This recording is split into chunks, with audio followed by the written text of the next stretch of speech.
fait sur les…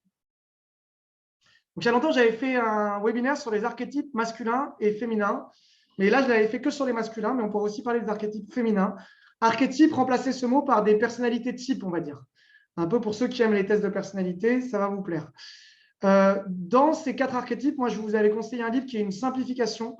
Parce qu'en fait, c'est Carl Gustav Jung qui a parlé des archétypes le premier, avec des modèles de personnalité que vous connaissez comme le disque ou d'autres types de personnalités. Et dans ces personnalités, ce que Carl Gustav Jung a aussi dit d'intéressant, c'est que ce qui séduit les femmes. Donc, on ne va pas parler juste de tests de personnalité, on va parler de tests de personnalité adaptés à la séduction, sur ce qui séduit les femmes. Et on a vu 4 archétypes qui sont… Donc, il y a les archétypes masculins ou féminins. Masculin, ça va être le guerrier, l'amoureux, le roi ou le magicien. Le guerrier, il séduit par son côté passage à l'action. C'est un homme qui agit, qui passe à l'action. Quelqu'un qui n'a pas peur d'exprimer ce qu'il a envie ou ce qu'il est, voilà, un homme protecteur aussi, on peut dire l'homme sauvage. Le charmeur, l'amoureux, c'est celui qui va nous faire des déclarations d'amour, qui va parler d'amour, qui va donner des compliments. L'artiste aussi. Le roi, c'est celui qui va être plus dans la posture d'autorité. Vous savez que dès qu'on est dans une posture d'autorité, mine de rien, on est plus séduisant. Dès qu'on est organisateur d'une soirée, videur, barman, directeur, dès qu'on organise, dès qu'on a un rôle dans une organisation, on a automatiquement une posture d'autorité qui est séduisante pour les femmes. Et le sage, c'est celui qui séduit par son savoir, par sa connaissance. À l'inverse, vous pouvez être attiré aussi par des types de femmes qui peuvent être la femme plutôt instinctive, Amazone, la sauvage, c'est l'équivalent de l'homme instinctif. La femme amoureuse, la femme qui va être plus tentatrice, la séductrice si vous préférez. La femme que vous verrez plus comme une épouse ou une mère. Et puis la femme plus spirituelle, mystique, c'est un peu comme la sauvage, mais c'est un peu différent. Donc déjà, peut-être juste pour commencer sur ce webinaire, avant de vous parler, moi je vais surtout vous parler là tout de suite de l'archétype de l'amoureux. Mais avant, est-ce que vous reconnaissez dans certains de ces archétypes? Est-ce que vous, d'après vous, vous séduisez les femmes plus avec… Vous pouvez marquer dans le chat, du coup. Est-ce que vous séduisez plus, d'après vous, avec le côté guerrier, le côté plutôt amoureux, le côté plus figure d'autorité, ou plutôt le côté intellectuel, savoir, connaissance, vous maîtrisez ce dont vous parlez? Si vous mettez dans le chat, selon vous, dans un premier temps, pour vous, quels sont les archétypes qui représenteraient plus votre énergie à vous? Moi, j'ai beaucoup séduit, par exemple, avec l'archétype du guerrier. C'est quelqu'un qui passait beaucoup à l'action. Voilà, Ludovic qui va dire l'amoureux. Okay. Et chez les femmes, est-ce que vous pourriez dire vers quel type de femme vous êtes attiré? Est-ce que vous êtes plutôt attiré par des femmes de type sauvage, libre, instinctive? Est-ce que plus par des femmes sur lesquelles vous aurez potentiellement envie de vous poser? D'ailleurs, vous voyez qu'on va voir que souvent, par exemple, il y en a un là qui m'a dit amoureux, il va y être attiré plus par les femmes type relation sérieuse, donc amoureuse, voilà, ou reine-mère, plutôt reine-mère, c'est la femme avec qui mère épouse, on va faire des enfants, etc. Voilà, et Théir, c'est la femme tentatrice. Bien sûr, c'est celle qui est la plus séduisante, puisque c'est justement ça qu'elle fait, c'est qu'elle travaille sur le côté séductrice. Alors, je vais vous parler de tout ça. Alors, je vais très rapidement vous expliquer qu'en fait, Carl Gustav Jung explique que c'est une question d'équilibre. Donc, quand on a une position immature sur un sujet de ces 4 archétypes, on est dans des extrêmes. Donc, des extrêmes, on n'est pas équilibré. On va être soit trop, soit pas assez. Donc, on est trop guerrier, trop bourrin, du coup, pas assez guerrier, on est impuissant. On est trop amoureux, donc déclaration d'amour, etc. Pas assez amoureux, encore une fois, une forme d'impuissance.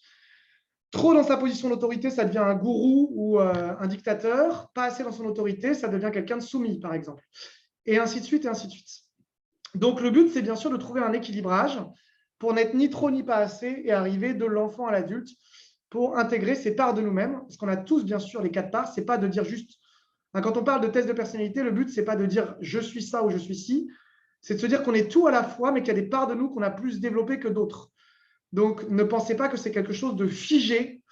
Voilà, c'est comme si vous prenez une photo de vous-même. Vous pouvez avoir une photo qui vous met en avant, en valeur, et il y en a d'autres qui ne vous mettent pas en valeur, mais c'est toujours vous. Par contre, vous voyez bien qu'en fonction de votre période de votre vie, vous n'êtes pas pareil, vous pouvez changer, etc. Donc, ne prenez pas ça comme quelque chose de figé. Au contraire, ce qui est intéressant, c'est de voir comment vous pouvez faire évoluer les choses. Alors, pourquoi je vais vous parler de l'amoureux aujourd'hui? Parce que c'est celui qui est le plus lié à la séduction, bien sûr. Et dans cet archétype de l'amoureux, L'amoureux représente chez l'homme la capacité à exprimer ses émotions et à exprimer son désir notamment sexuel, mais pas que. Ça peut être, comme vous le voyez, la créativité, la force de vie, l'énergie, de la sensualité, le fait d'être dans l'empathie, la compassion. C'est quelqu'un qui exprime librement ses émotions. Ça va être aussi tout ce qui sont les artistes, les poètes, les sculpteurs, quelqu'un qui est plus dans le lâcher-prise, dans l'intuition, dans l'émerveillement, etc. Et des exemples d'archétypes de l'amoureux, ça peut être Jésus dans la religion, Atman et Brahman dans l'hindouisme, justement. Le romantisme, c'est souvent l'image de celui qui est très romantique, mais ça peut être aussi le séducteur, vous verrez. Et ça peut être celui qui éventuellement serait dans la polygamie, etc. Si quelqu'un est trop dans l'amour, il va manquer justement d'affirmation de soi, c'est-à-dire le guerrier. Il va manquer d'autorité parce qu'il va peut-être être trop gentil et donc il va manquer du roi. Et peut-être il va tout accepter, donc il ne saura pas prendre des décisions. Et il va manquer du magicien pour vraiment mettre des nuances dans tout ce qui se dit. Alors maintenant, pourquoi je vous parle de l'amoureux pour vous? Parce que vous pourrez voir qu'en fonction de votre vie, vous n'allez pas toujours accepter vos émotions. Et on parle souvent, j'en parlais beaucoup avec Francisco sans vraiment en parler, mais on parlait de vulnérabilité. Et la vulnérabilité, c'est la capacité à exprimer qui l'on est, autant ses forces que ses faiblesses, que ses points forts, que ses points faibles, que ses succès, que ses échecs. L'amoureux, normalement, il exprime la vie dans tout ce qu'elle comporte, autant les meilleurs aspects que les pires aspects.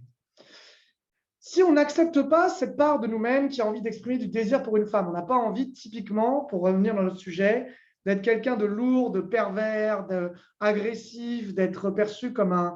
Il y avait un coach qui me disait quoi tu peux me le redire ce que tu avais dit, je ne vais pas dire ton prénom parce que c'est enregistré, mais c'était quoi déjà? Tu disais que tu ressemblais à un chacal ou un charognard. Un charognard, voilà, un charognard. Donc, si tu refuses la part de l'amoureux en toi et que tu ne veux pas exprimer ton désir ou des envies pour des femmes, tu passes dans l'homme passif. Donc, c'est l'ombre. L'ombre passif, c'est quand on refoule. C'est-à-dire qu'on ne veut pas avoir cette part de nous-mêmes et on devient du coup l'impuissant. L'impuissant, qu'est-ce qu'il a comme problème? Comme il n'exprime pas son désir pour les femmes, il ne réussit pas à bander, il fait des éjaculations précoces. Ça, c'est au niveau des symptômes physiques. Mais il va aussi être perdu dans des concepts. Il va être trop dans la théorie et il va refouler ses désirs. Il va jouer l'ami. Il va jouer le mec trop gentil parce qu'il ne veut surtout pas être perçu comme un pervers ou quelqu'un de lourd. Et à force de jouer trop le gentil, qu'est-ce qui se passe? Il va vouloir tout contrôler. Il va vouloir attendre le moment parfait. Il va vouloir vérifier que tout est OK. Et comme le moment parfait n'existe pas, le moment parfait, c'est le moment où on décide d'agir. Il va être aussi beaucoup dans la frustration ou dans l'illusion d'un amour complètement romantique. Et on va reparler du romantisme par rapport à l'amoureux un petit peu plus tard. À l'inverse, l'ombre active, ça c'est ce que j'ai été aussi pendant très longtemps, c'est l'addict, c'est-à-dire qu'il est contrôlé, lui, par ses émotions. Il y en a un qui ne veut pas ressentir ses émotions et qui ne les exprime pas, et l'ombre active, elle est contrôlée par ses émotions. Donc, contrôlée par ses émotions, ça veut dire que, du coup, il va être en fusion avec l'autre, c'est des relations fusionnelles ou passionnelles, et il va confondre déjà l'amour avec la passion. Alors, quelle est la différence entre l'amour et la passion? L'amour, c'est un sentiment de bien-être. La passion, c'est quelque chose qui nous dévore. C'est quelque chose où on est dans le manque, en fait, quand l'autre n'est pas là. Donc, ce n'est pas quelque chose… et donc, souvent, pour différencier l'amoureux, on va dire équilibré de l'amoureux actif, l'amoureux équilibré, il exprime sans attente de retour. Donc, il est dans « j'ai envie de la femme, mais je n'ai pas besoin d'elle. Et si ça ne marche pas, ce n'est pas grave. » Alors que l'ombre active, c'est « je peux être avec une femme, mais si je ne suis pas avec une femme, c'est la merde. Et je m'en veux et je ne suis pas bien. » Donc, il y a une dépendance affective, dépendance à l'autre, sexuelle, dépendance à l'autre. Si je n'ai pas de sexe pendant un moment, je vais m'en vouloir. Et donc, une addiction. On a des gens qui vont collectionner les femmes ou qui vont se sentir très mal dès qu'ils sont célibataires et seuls. Et ça implique le syndrome de Casanova ou de Don Juan. Donc, les hommes comme j'ai été qui enchaînent les conquêtes, mais qui ne sont pas forcément heureux pour autant. C'est souvent des gens aussi qui vont avoir une idéalisation de la femme, puisqu'on est encore dans un truc extrême. Donc, on a une recherche d'idéal.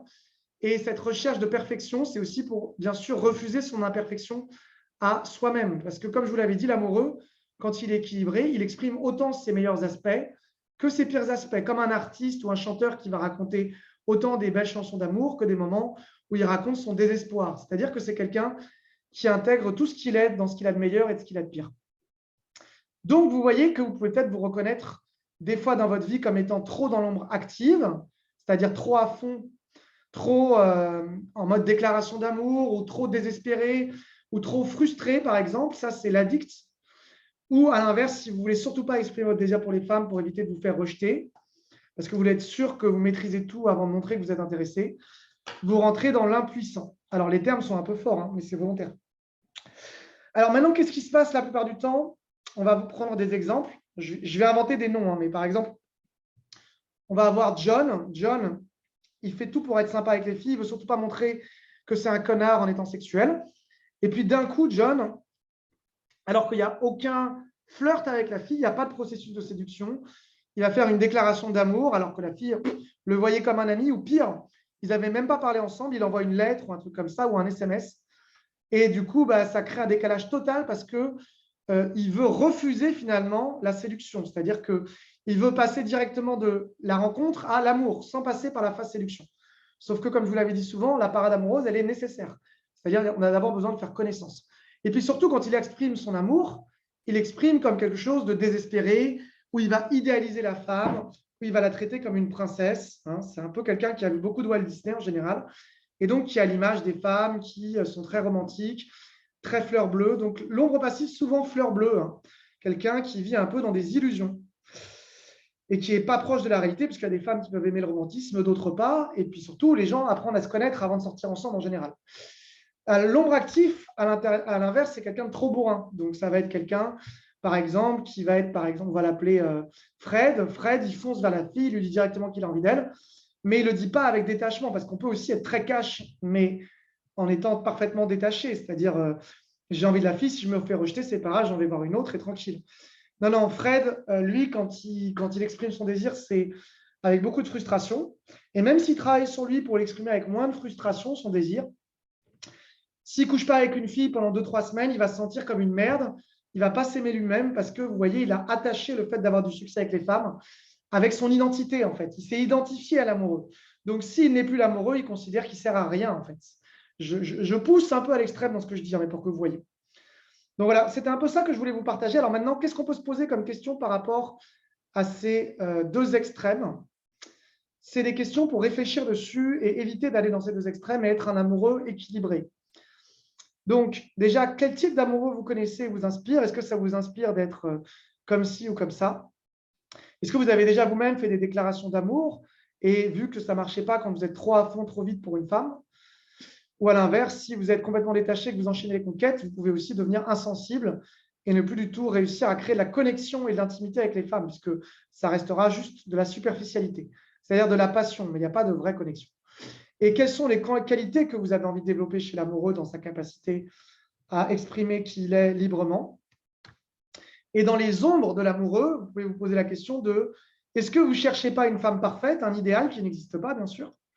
Est-ce que peut-être, ça c'est l'ombre passive, vous avez honte d'exprimer votre désir ou vos envies à une femme parce que vous avez peur de passer pour un connard, un vautour, un salaud, etc. Est-ce que vous cachez vos émotions et vos sentiments aussi? Et même vos histoires, vos échecs, vos problèmes?